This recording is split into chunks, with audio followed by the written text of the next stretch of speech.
A Ordem Jedi ajudou a proteger uma república que estava sob o controle de um Lord Sith que estava bem debaixo do nariz deles. Eles se reuniram no escritório dele, rodeados de artefatos Sith, conversaram pessoalmente e viram sua ascensão ao poder nada sutil.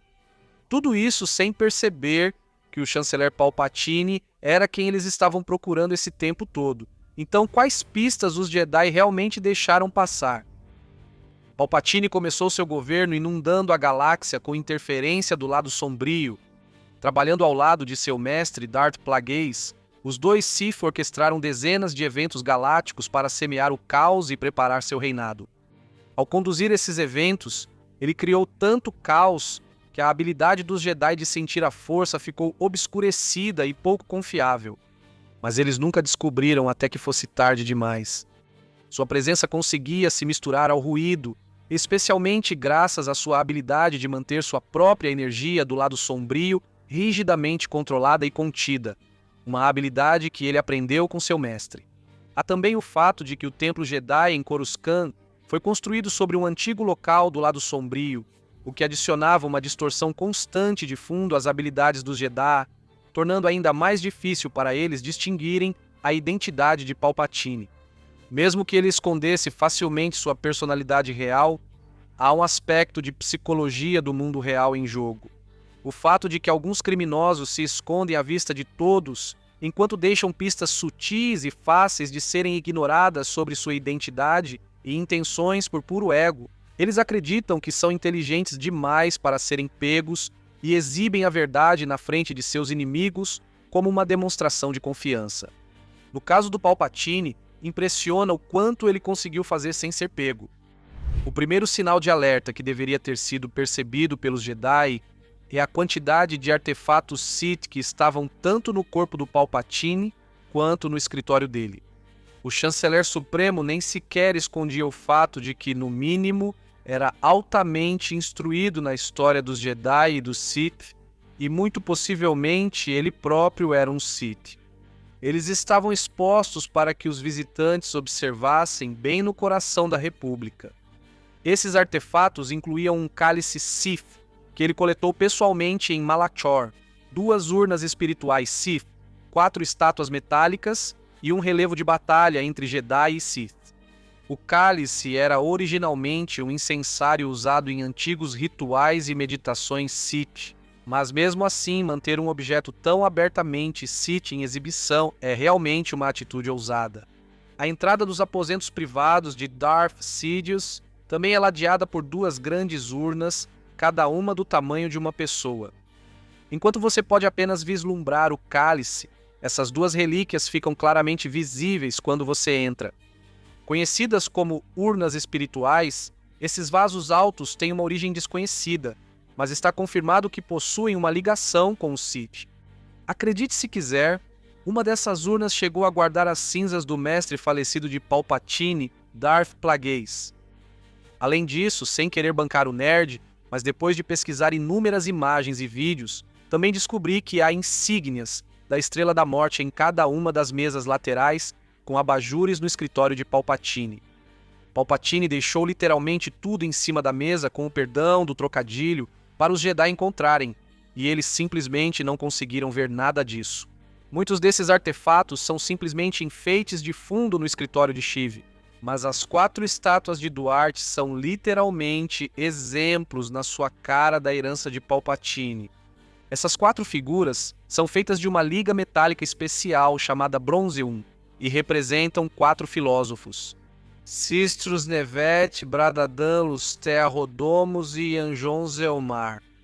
Esses sábios tiveram um papel importante na formulação das primeiras leis galácticas e foram figuras especialmente icônicas para os Sith, graças à sua sabedoria no lado sombrio da força. E é bem possível que esses sábios tenham sido a inspiração para os próprios Sith. Na cultura Sith, muitas estátuas foram feitas para homenagear os sábios do Arte, muitas das quais estavam presentes na Batalha de Moraband, Coromon em Legends. Outro artefato que sugere a identidade de Palpatine é um grande relevo esculpido, retratando a Grande Guerra do Hiperespaço, uma batalha duradoura entre a República e o Império Sith.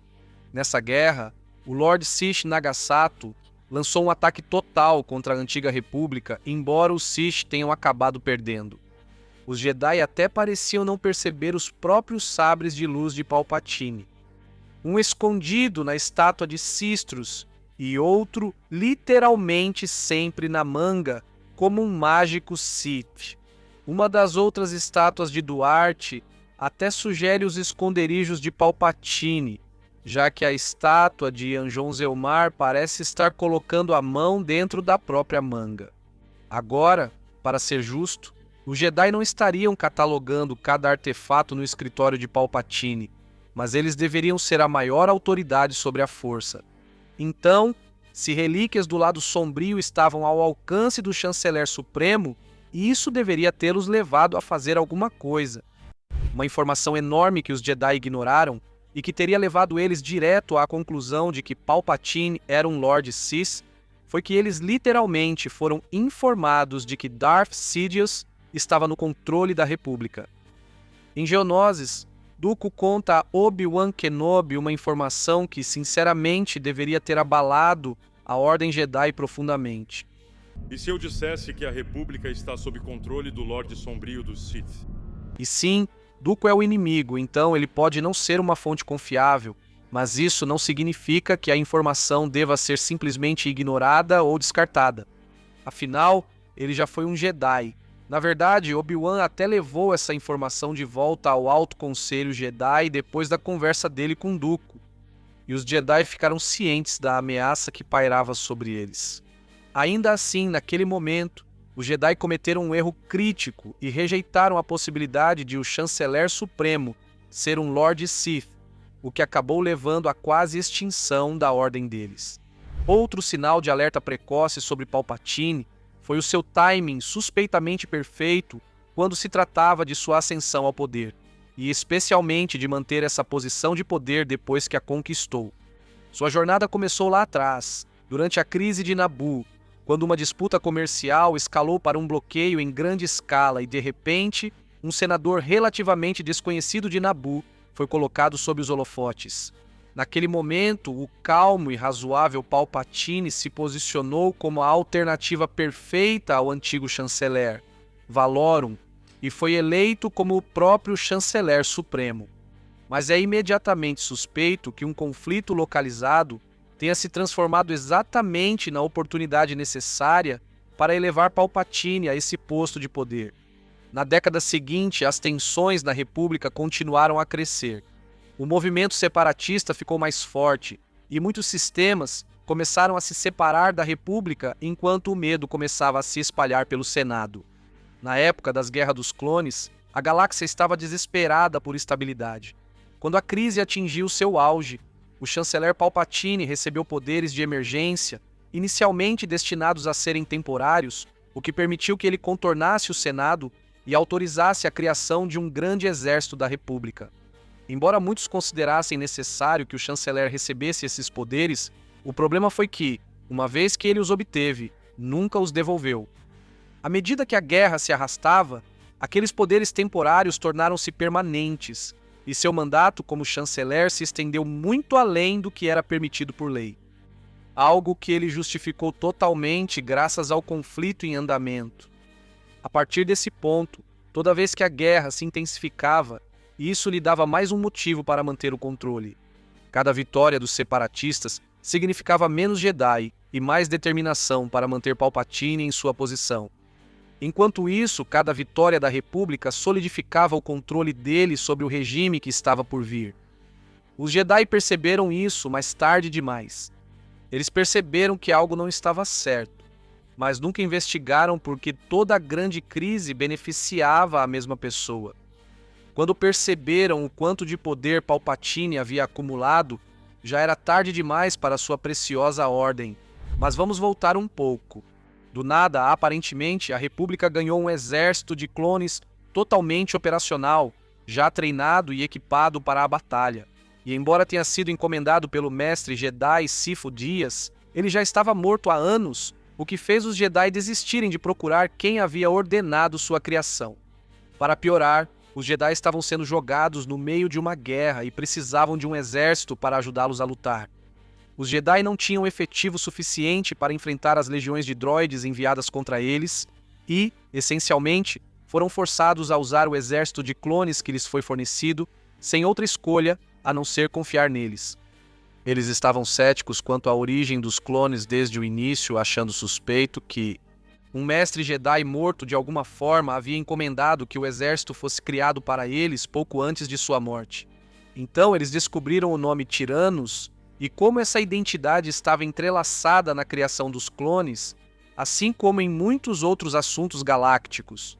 Mas mesmo quando eles descobriram que a origem da criação do exército estava com o Conde Dooku, eles continuaram a usar seu exército recém-criado, independentemente do fato de que seu inimigo teve participação na criação do exército permanente da República. Mas se os Jedi tivessem investigado um pouco mais, teriam descoberto que tanto Dooku quanto Sifo Dyas tiveram envolvimento com Palpatine por anos, e até influenciaram Sifo Dyas a criar aquele exército em primeiro lugar. Acho que qualquer um se distrai quando um exército de droides de batalha bate à sua porta. Aproveitando essa ideia, os Jedi deveriam ter sido capazes de rastrear a criação do exército de clones até Palpatine. Eles poderiam ter feito a mesma coisa com o destino de Sifo Dyas, em todos os registros da República. Depois de descobrirem as origens da construção do exército clone, os Jedi sabiam que Sifo Dyas tinha um papel enorme a desempenhar. Mas sua morte foi misteriosamente encoberta, e a causa da morte é mais do que suspeita. Sifo Dyas foi enviado para resolver disputas comerciais do planeta Felúcia antes de sua nave ser abatida sobre o planeta Obadia, o mundo natal do Sindicato Pike.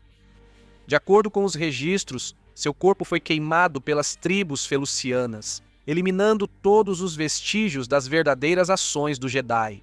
Mas todas as outras informações sobre Sifo Dyas foram mantidas em sigilo pelo gabinete do chanceler. Outra pista que deveria ter feito os Jedi perceberem que Palpatine era um Lord Sith foi o fato de ele continuar mandando Jedi para morrer na guerra. As guerras clônicas mudaram a forma como os Jedi atuavam. Antes da guerra, eles eram pacificadores, diplomatas e guardiões da luz. Mas durante a guerra, eles se tornaram generais que lideravam tropas em batalha, lutando na linha de frente de grandes conflitos. Os Jedi deveriam ter percebido que, quando o chanceler continuou a insistir nos esforços de guerra, cada vez mais Jedi morreriam, levando diretamente à morte de muitos da sua ordem. Infelizmente, a guerra estreitou o foco deles e transformou a famosa consciência de longo prazo dos Jedi em uma luta pela sobrevivência imediata. Eles estavam tão consumidos em administrar a guerra que pararam de investigar a ameaça Sith. Mesmo enquanto a guerra continuava a escalar de maneiras que favoreciam um único indivíduo, eles não conseguiram cair em si e perceber a ameaça Sith que estava bem debaixo dos seus narizes. Outro motivo pelo qual os Jedi nunca viram Palpatine como um Sith até que fosse tarde demais foi o excesso de confiança que tinham em seu próprio julgamento. Os Jedi simplesmente acreditavam que sentiriam a presença do Sith e apenas presumiam que isso aconteceria de forma passiva. Eles mantiveram essa ideia até Darth Maul matar Qui-Gon Jinn, mesmo sem terem conseguido sentir nenhuma ameaça Sith se aproximando. Apesar de serem obrigados a reconhecer a presença do Sith, o comportamento deles não mudou e continuaram confiando nesses instintos, mesmo enquanto o lado sombrio nublava sua visão. O excesso de confiança deles se tornou sua ruína, convencendo-os de que podiam enxergar claramente quando na verdade não podiam. Enquanto o manto do lado sombrio nublava a visão dos Jedi, isso só facilitava para Palpatine agir bem ao lado deles sem jamais ser reconhecido.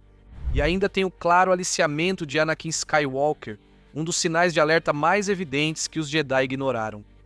A relação de Palpatine com Anakin já deveria ter causado preocupação imediata. Desde jovem, Anakin teve acesso direto ao Supremo Chanceler como uma espécie de mentor. Mesmo quando era criança, Palpatine o elogiava, ouvia e o compreendia de maneiras que os Jedi não conseguiam, o que fez com que Anakin desse ao papai Palpatine sua confiança inabalável. Inicialmente, os Jedi ficaram desconfortáveis com isso, chegando até a reconhecer que Palpatine estava formando um vínculo com o jovem Jedi que ia muito além do que deveria ser permitido. Mas isso continuou mesmo assim, e Palpatine se tornou um mentor que validava as emoções de Anakin e uma figura paterna que oferecia orientação sem restrições.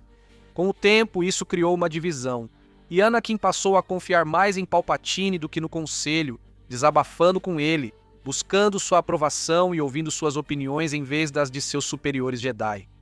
Então chegou a um ponto em que, quando Anakin precisou escolher um lado, ele escolheu Palpatine em vez dos Jedi. Mas será que há sinais que você acha que nós deixamos passar? Conte pra gente aí nos comentários.